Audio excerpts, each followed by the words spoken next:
मेरे प्यारे देशवासियों, नमस्कार। इस समय आप 2021 की विदाई और 2022 के स्वागत की तैयारी में जुटे ही होंगे।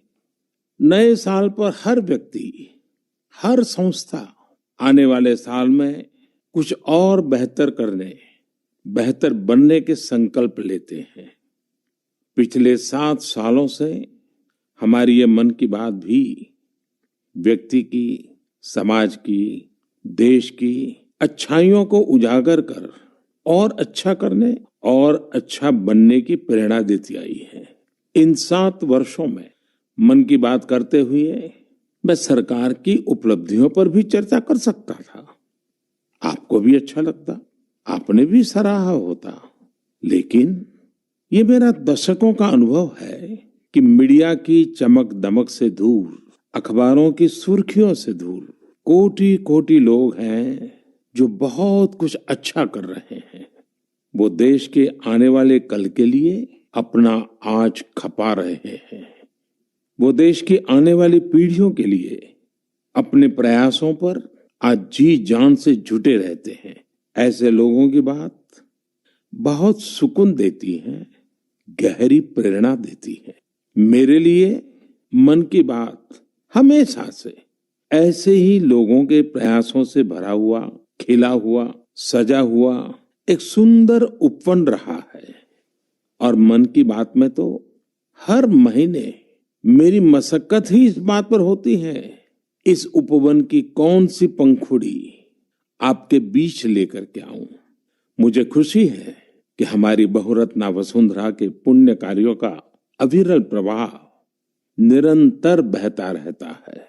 और आज जब देश अमृत महोत्सव मना रहा है, तो ये जो जनशक्ति है, जन जन की शक्ति है, उसका उल्लेख, उसके प्रयास, उसका परिश्रम भारत के और मानवता के उज्जवल भविष्य के लिए एक तरह से गारंटी देता है। साथियों, ये जनशक्ति की ही ताकत है, सबका प्रयास है कि भारत 100 साल में आई सबसे बड़ी महामारी से लड़ सका। हम हर मुश्किल समय में एक दूसरे के साथ एक परिवार की तरह खड़े रहे। अपने मोहल्ले या शहर में किसी की मदद करना हो, जिससे जो बना उससे ज्यादा करने की कोशिश की। आज विश्व में वैक्सीनेशन के जो आंकड़े हैं, उनकी तुलना भारत से करें तो लगता है कि देश ने कितना अभूतपूर्व काम किया है, कितना बड़ा लक्ष्य हासिल किया है। वैक्सीन की 140 करोड़ डोज के पड़ाव को पार करना प्रत्येक भारतवासी की अपनी उपलब्धि है। ये प्रत्येक भारतीय का व्यवस्था पर भरोसा दिखाता है, विज्ञान पर भरोसा दिखाता है, वैज्ञानिकों पर भरोसा दिखाता है और समाज के प्रति अपने दायित्वों को निभा रहे हम भारतीयों की इच्छा शक्ति का प्रमाण भी है। लेकिन साथियों, हमें ये भी ध्यान रखना है कि कोरोना का एक नया वेरिएंट दस्तक दे चुका है। पिछले 2 वर्षों का हमारा अनुभव है कि इस वैश्विक महामारी को परास्त करने के लिए एक नागरिक के तौर पर हमारा खुद का प्रयास बहुत महत्वपूर्ण है। ये जो नया ओमिक्रॉन वेरिएंट आया है, उसका अध्ययन हमारे वैज्ञानिक लगातार कर रहे हैं। हर रोज नया डेटा उन्हें मिल रहा है, उनके सुझावों पर काम हो रहा है। ऐसे में स्वयं की सजगता, स्वयं का अनुशासन कोरोना के इस वेरिएंट के खिलाफ देश की बहुत बड़ी शक्ति है। हमारी सामूहिक शक्ति ही कोरोना को परास्त करेगी। इसी दायित्व बोध के साथ हमें 2022 में प्रवेश करना है। मेरे प्यारे देशवासियों, महाभारत के युद्ध के समय भगवान श्री कृष्ण ने अर्जुन को कहा था, नभः स्पुरुषम दीप्तम, यानी गर्व के साथ आकाश को छूना। ये भारतीय वायुसेना का आदर्श वाक्य भी है। मां भारती की सेवा में लगे अनेक जीवन आकाश की इन बुलंदियों को रोज गर्व से छूते हैं, हमें बहुत कुछ सिखाते हैं। ऐसा ही एक जीवन रहा ग्रुप कैप्टन वरुण सिंह का। वरुण सिंह उस हेलीकॉप्टर को उड़ा रहे थे जो इस महीने तमिलनाडु में हादसे का शिकार हो गया। उस हादसे में हमने देश के पहले सीडीएस जनरल बिपिन रावत और उनकी पत्नी समेत कई वीरों को खो दिया। वरुण सिंह भी मौत से कई दिन तक जाबाजी से लड़े, लेकिन फिर वो भी हमें छोड़कर चले गए। वरुण जब अस्पताल में थे, उस समय मैंने सोशल मीडिया पर कुछ ऐसा देखा जो मेरे हृदय को छू गया। इस साल अगस्त में ही उन्हें शौर्य चक्र दिया गया था। इस सम्मान के बाद उन्होंने अपने स्कूल के प्रिंसिपल को एक चिट्ठी लिखी थी। इस चिट्ठी को पढ़कर मेरे मन में पहला विचार यही आया कि सफलता के शीर्ष पर पहुंचकर भी वे जड़ों को सींचना नहीं भूले। दूसरा कि जब उनके पास सेलिब्रेट करने का समय था तो उन्होंने आने वाली पीढ़ियों की चिंता की। वो चाहते थे कि जिस स्कूल में वो पढ़े वहां के विद्यार्थियों की जिंदगी भी एक सेलिब्रेशन बने। अपने पत्र में वरुण सिंह जी ने अपने पराक्रम का बखान नहीं किया, बल्कि अपनी असफलताओं की बात की। कैसे उन्होंने अपनी कमियों को काबिलियत में बदला, इसकी बात की। इस पत्र में एक जगह उन्होंने लिखा है, it is okay to be mediocre, not everyone will excel at school and not everyone will be able to score in the 90s. If you do, it is an amazing achievement and must be applauded. However, if you don't think that you are meant to be mediocre. You may be mediocre in school, but it is by no means a measure of things to come in life. Find your calling. It could be art, music, graphic design, literature, etc. Whatever you work towards, be dedicated, do your best. Never go to bed thinking, I could have put in more efforts. साथियों, औसत से असाधारण बनने का उन्होंने जो मंत्र दिया है, वो भी उतना ही महत्वपूर्ण है। इसी पत्र में वरुण सिंह ने लिखा है, never lose hope, never think that you cannot be good at what you want to be. It will not come easy. It will take sacrifice of time and comfort. I was mediocre and today I have reached difficult milestone in my career. Do not think that 12th board marks decide what you are capable of achieving in life. Believe in yourself and work towards it. Varun ने लिखा था कि अगर वो एक भी student को प्रेरणा दे सके तो ये भी बहुत होगा। लेकिन आज मैं कहना चाहूंगा, उन्होंने पूरे देश को प्रेरित किया है। उनका लेटर भले ही केवल स्टूडेंट से बात करता हो, लेकिन उन्होंने हमारे पूरे समाज को संदेश दिया है। साथियों, हर साल मैं ऐसे ही विषयों पर विद्यार्थियों के साथ परीक्षा पर चर्चा करता हूं।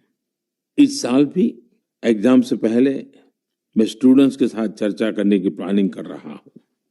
इस कार्यक्रम के लिए 2 दिन बाद 28 दिसंबर से mygov.in पर रजिस्ट्रेशन भी शुरू होने जा रहा है। ये रजिस्ट्रेशन 28 दिसंबर से 20 जनवरी तक चलेगा। इसके लिए क्लास 9 से 12 तक के स्टूडेंट्स, टीचर्स और पेरेंट्स के लिए ऑनलाइन कंपटीशन भी आयोजित होगा।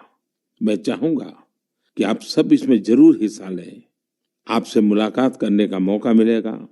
हम सब मिलकर परीक्षा, करियर, सफलता और विद्यार्थी जीवन से जुड़े अनेक पहलुओं पर मंथन करेंगे। मेरे प्यारे देशवासियों, मन की बात में अब मैं आपको कुछ सुनाने जा रहा हूं जो सरहद के पार कहीं बहुत दूर से आई हैं। ये आपको आनंदित भी करेंगी और हैरान भी कर देंगी। वंदे मातरम, वंदे मातरम, सुजलाम सुफलाम मलयज शीतलाम, स्वस्ति श्यामलाम मातरम, वंदे मातरम, शुभ्रे ज्योत्स्ना पुलकितयामिनी, फूलकुसुमितं द्रुमदलशोभिनी, सुहासिनी सुमधुरभाषिणी,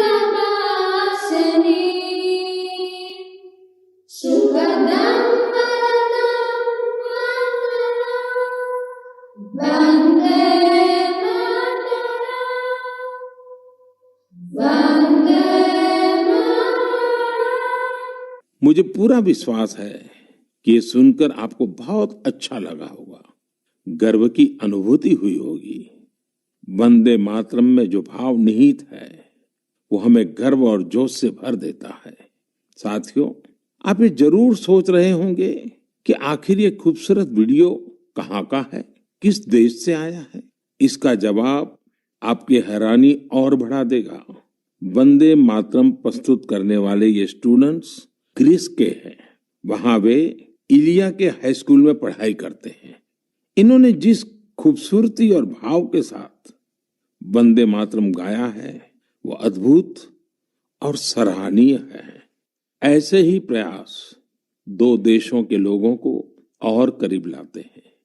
मैं ग्रीस के इन छात्र छात्राओं और उनके टीचर्स का अभिनंदन करता हूं। आजादी के अमृत महोत्सव के दौरान किए गए उनके प्रयास की सराहना करता हूं। साथियों, मैं लखनऊ के रहने वाले नीलेश जी की एक पोस्ट की भी चर्चा करना चाहूंगा।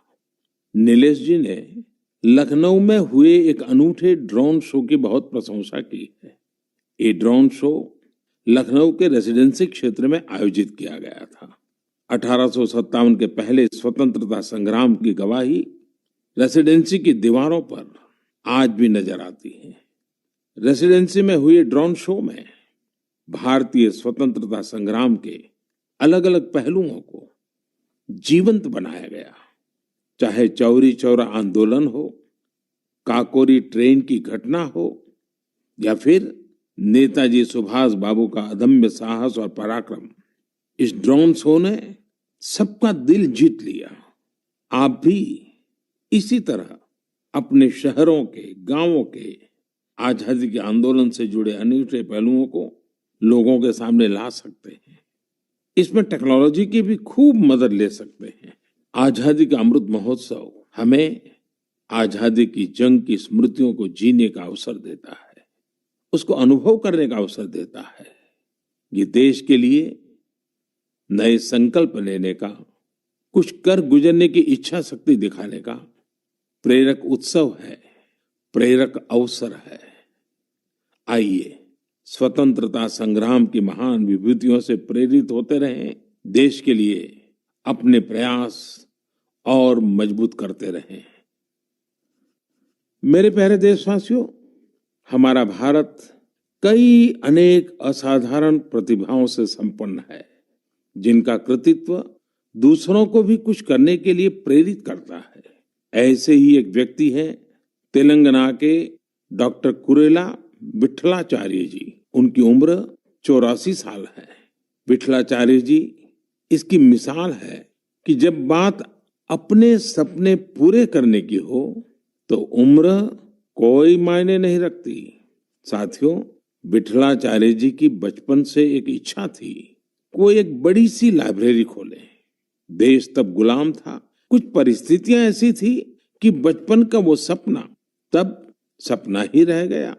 समय के साथ विठलाचार्य जी लेक्चरर बने, तेलुगु भाषा का गहन अध्ययन किया और उसी में कई सारी रचनाओं का सृजन भी किया। 6-7 साल पहले वो एक बार फिर अपना सपना पूरा करने में जुटे। उन्होंने खुद की किताबों से लाइब्रेरी की शुरुआत की, अपने जीवन भर की कमाई इसमें लगा दी। धीरे धीरे लोग इससे जुड़ते चले गए और योगदान करते गए। यदाद्री भुवनागिरी जिले के रमन्नापेट मंडल की इस लाइब्रेरी में करीब 2 लाख पुस्तकें हैं। विठलाचार्य जी कहते हैं कि पढ़ाई को लेकर उन्हें जिन मुश्किलों का सामना करना पड़ा, वो किसी और को न करना पड़े। उन्हें आज ये देखकर बहुत अच्छा लगता है कि बड़ी संख्या में स्टूडेंट्स को इसका लाभ मिल रहा है। उनके प्रयासों से प्रेरित होकर कई दूसरे गांवों के लोग भी लाइब्रेरी बनाने में जुटे हैं। साथियों, किताबें सिर्फ ज्ञान ही नहीं देती, बल्कि व्यक्तित्व भी संवारती हैं, जीवन को भी गढ़ती हैं। किताबें पढ़ने का शौक एक अद्भुत संतोष देता है। आजकल मैं देखता हूं कि लोग ये बहुत गर्व से बताते हैं कि इस साल मैंने इतनी किताबें पढ़ी, अब आगे मुझे ये किताबें और पढ़नी है। ये एक अच्छा ट्रेंड है जिसे और बढ़ाना चाहिए। मैं भी मन की बात के श्रोताओं से कहूंगा कि आप इस वर्ष की अपनी उन 5 किताबों के बारे में बताएं जो आपकी पसंदीदा रही हैं। इस तरह से आप 2022 में दूसरे पाठकों को अच्छी किताबें चुनने में भी मदद कर सकेंगे। ऐसे समय में जब हमारा स्क्रीन टाइम बढ़ रहा है, बुक रीडिंग अधिक से अधिक पॉपुलर बने, इसके लिए भी हमें मिलकर प्रयास करना होगा। मेरे प्यारे देशवासियों, हाल ही में मेरा ध्यान एक दिलचस्प प्रयास की ओर गया है। ये कोशिश हमारे प्राचीन ग्रंथों और सांस्कृतिक मूल्यों को भारत ही नहीं बल्कि दुनिया भर में लोकप्रिय बनाने की है। पुणे में भंडारकर ओरिएंटल रिसर्च इंस्टीट्यूट नाम का एक सेंटर है। इस संस्थान ने दूसरे देशों के लोगों को महाभारत के महत्व से परिचित कराने के लिए ऑनलाइन कोर्स शुरू किया है। आप ये जानकर हैरान रह जाएंगे कि ये कोर्स भले अभी शुरू किया गया है, लेकिन इसमें जो कंटेंट पढ़ाया जाता है उसे तैयार करने की शुरुआत 100 साल से भी पहले हुई थी। जब इंस्टीट्यूट ने इससे जुड़ा कोर्स शुरू किया तो उसे जबरदस्त रिस्पांस मिला। मैं इस शानदार पहल की चर्चा इसलिए कर रहा हूं ताकि लोगों को पता चले कि हमारी परंपरा के विभिन्न पहलुओं को किस प्रकार मॉडर्न तरीके से प्रस्तुत किया जा रहा है। 7 समंदर पार बैठे लोगों तक इसका लाभ कैसे पहुंचे, इसके लिए भी इनोवेटिव तरीके अपनाए जा रहे हैं। साथियों, आज दुनिया भर में भारतीय संस्कृति के बारे में जानने को लेकर दिलचस्पी बढ़ रही है। अलग अलग देशों के लोग न सिर्फ हमारी संस्कृति के बारे में जानने के लिए उत्सुक हैं, बल्कि उसे बढ़ाने में भी मदद कर रहे हैं। ऐसे ही एक व्यक्ति हैं सर्बियन स्कॉलर डॉक्टर मोमिर निकिच। इन्होंने एक बायलिंगुअल संस्कृत सर्बियन डिक्शनरी तैयार की है। इस डिक्शनरी में शामिल किए गए संस्कृत के 70,000 से अधिक शब्दों का सर्बियन भाषा में अनुवाद किया गया है। आपको ये जानकर और भी अच्छा लगेगा कि डॉक्टर निकिच ने 70 वर्ष की उम्र में संस्कृत भाषा सीखी है। वे बताते हैं कि इसकी प्रेरणा उन्हें महात्मा गांधी के लेखों को पढ़कर मिली। इसी प्रकार का उदाहरण मंगोलिया के 93 साल के प्रोफेसर जे गेंदे धर्म का भी है। पिछले 4 दशकों में उन्होंने भारत के करीब 40 प्राचीन ग्रंथों, महाकाव्यों और रचनाओं का मंगोलियन भाषा में अनुवाद किया है। अपने देश में भी इस तरह के जज्बे के साथ बहुत लोग काम कर रहे हैं। मुझे गोवा के सागर मुले जी के प्रयासों के बारे में भी जानने को मिला है, जो सैकड़ों वर्ष पुरानी कावी चित्रकला को लुप्त होने से बचाने में जुटे हैं। कावी चित्रकला भारत के प्राचीन इतिहास को अपने आप में समेटे हैं। दरअसल काव का अर्थ होता है लाल मिट्टी। प्राचीन काल में इस कला में लाल मिट्टी का प्रयोग किया जाता था। गोवा में पुर्तगाली शासन के दौरान वहां से पलायन करने वाले लोगों ने दूसरे राज्यों के लोगों का भी इस अद्भुत चित्रकला से परिचय कराया। समय के साथ ये चित्रकला लुप्त होती जा रही थी, लेकिन सागर मुले जी ने इस कला में नई जान फूंक दी है। उनके इस प्रयास को भरपूर सराहना भी मिल रही है। साथियों, एक छोटी सी कोशिश, एक छोटा कदम भी हमारी समृद्ध कलाओं के रक्षण में बहुत बड़ा योगदान दे सकता है। अगर हमारे देश के लोग ठान लें तो देश भर में हमारी प्राचीन कलाओं को सजाने, संवारने और बचाने का जज्बा एक जन आंदोलन का रूप ले सकता है। मैंने यहाँ कुछ ही प्रयासों के बारे में बात की है।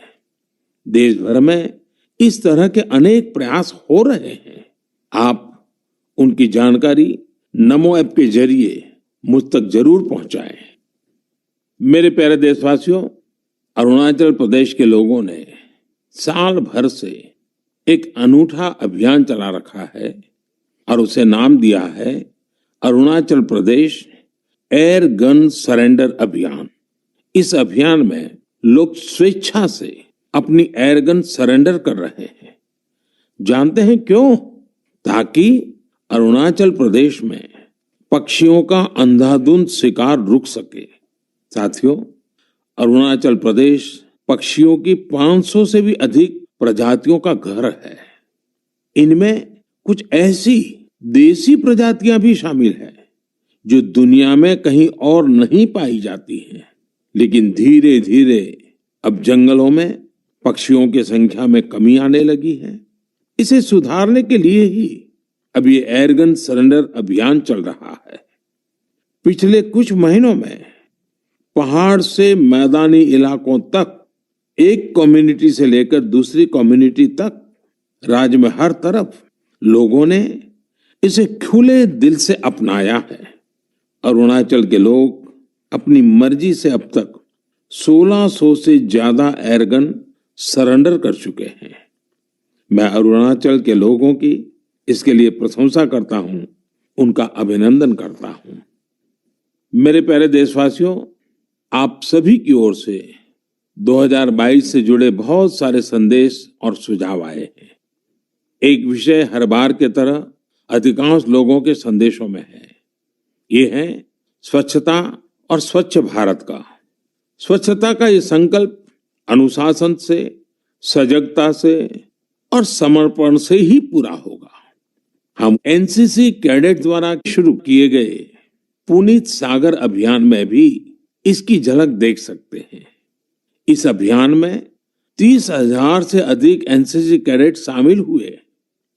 एनसीसी के इन कैडेट्स ने बीचीज पर सफाई की, वहां से प्लास्टिक कचरा हटाकर उसे रिसाइकलिंग के लिए इकट्ठा किया। हमारे बीचीज, हमारे पहाड़, ये हमारे घूमने लायक तभी होते हैं जब वहां साफ सफाई हो।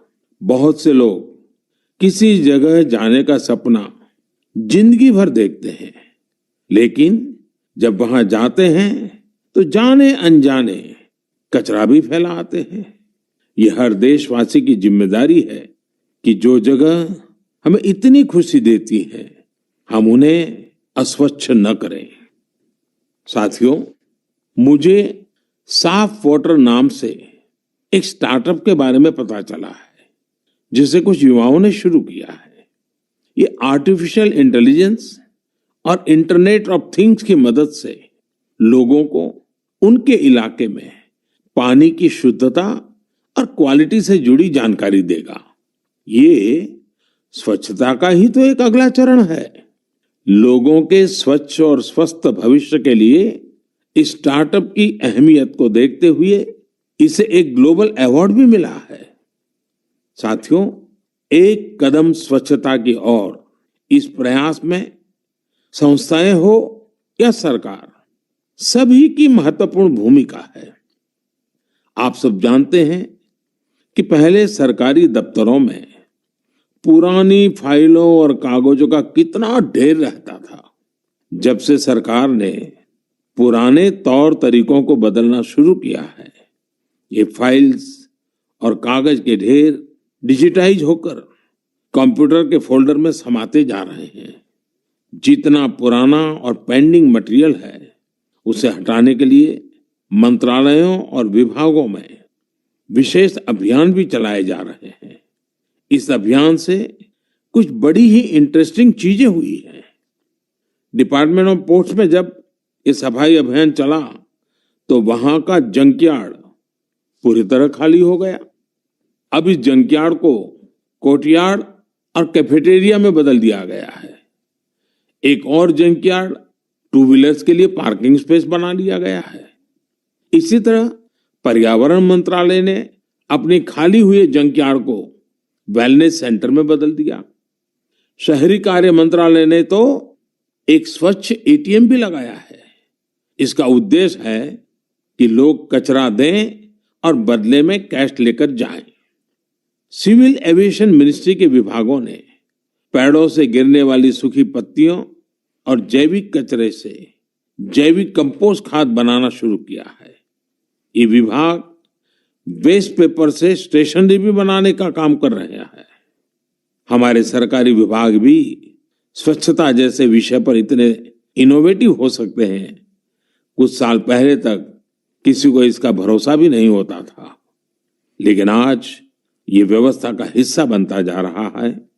यही तो देश की नई सोच है, जिसका नेतृत्व सारे देशवासी मिलकर कर रहे हैं। मेरे प्यारे देशवासियों, मन की बात में इस बार भी हमने ढेर सारे विषयों पर बात की। हर बार की तरह एक महीने बाद हम फिर मिलेंगे, लेकिन 2022 में हर नई शुरुआत अपने सामर्थ्य को पहचानने का भी एक अवसर लाती है। जिन लक्ष्यों की पहले हम कल्पना भी नहीं करते थे, आज देश उनके लिए प्रयास कर रहा है। हमारे यहाँ कहा गया है, क्षणशः कणश्चैव विद्याम अर्थंच साधयेत्। क्षणे नष्टे कुतो विद्या, कणे नष्टे कुतो धनम। यानी जब हमें विद्या अर्जित करनी हो, कुछ नया सीखना हो, करना हो, तो हमें हर एक क्षण का इस्तेमाल करना चाहिए। और जब हमें धन अर्जन करना हो, यानी उन्नति प्रगति करनी हो, तो हर एक कण का यानी हर संसाधन का समुचित इस्तेमाल करना चाहिए। क्योंकि क्षण के नष्ट होने से विद्या और ज्ञान चला जाता है, और कण के नष्ट होने से धन और प्रगति के रास्ते बंद हो जाते हैं। ये बात हम सब देशवासियों के लिए प्रेरणा है। हमें कितना कुछ सीखना है, नए नए इनोवेशंस करने हैं, नए नए लक्ष्य हासिल करने हैं। इसलिए हमें एक क्षण गंवाए बिना लगना होगा। हमें देश को विकास की नई ऊंचाई पर लेकर जाना है। इसलिए हमें अपने हर संसाधन का पूरा इस्तेमाल करना होगा। ये एक तरह से आत्मनिर्भर भारत का भी मंत्र है, क्योंकि हम जब अपने संसाधनों का सही इस्तेमाल करेंगे, उन्हें व्यर्थ नहीं होने देंगे, तभी तो हम लोकल की ताकत पहचानेंगे, तभी तो देश आत्मनिर्भर होगा। इसलिए आइए हम अपना संकल्प दोहराएं कि बड़ा सोचेंगे, बड़े सपने देखेंगे और उन्हें पूरा करने के लिए जी जान लगा देंगे। और हमारे सपने केवल हम तक ही सीमित नहीं होंगे। हमारे सपने ऐसे होंगे जिनसे हमारे समाज और देश का विकास जुड़ा हो। हमारी प्रगति से देश की प्रगति के रास्ते खुले। और इसके लिए हमें आज ही लगना होगा, बिना एक क्षण गवाए, बिना एक कण गवाए। मुझे पूरा भरोसा है इसी संकल्प के साथ आने वाले साल में देश आगे बढ़ेगा और 2022 एक नए भारत के निर्माण का स्वर्णिम पृष्ठ बनेगा। इसी विश्वास के साथ आप सभी को 2022 की ढेर सारी शुभकामनाएं।